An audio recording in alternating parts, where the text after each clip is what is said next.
नमस्कार मित्रांनो, माझे नाव सार्थक ज्ञानेश्वर शिंदे. मी आज हडपसावरगाव येथे वसंतराव कोल्हे यांच्या वावरामध्ये कॅप्सूल मक्का पाण्यासाठी आलो होतो. आपण बघूया कॅप्सूल वाणाचं कणीस. त्याचे वैशिष्ट्य म्हणजे ते टोकापर्यंत भरलेले व मजबूत कणीस. आपण पाहू शकता या कॅप्सूल मक्काचे नारंगी दाणे. कॅप्सूल मक्काचा बारीक ठुसा, त्यामुळे उत्पन्न पण आपल्यासाठी जास्त निघते. कॅप्सूल या मक्काची मध्यम उंची, त्याच्यामुळे आपल्याला खूप उत्पन्न पण निघते आणि नासधूस पण होत नाही. मित्रांनो, कॅप्सूल लावायचं तर 2 फूट अंतराची सरी व 10 इंचावर झाड.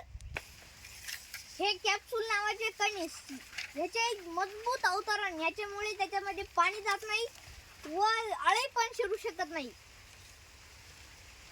बघितलं ना कॅप्सूलचे गुण.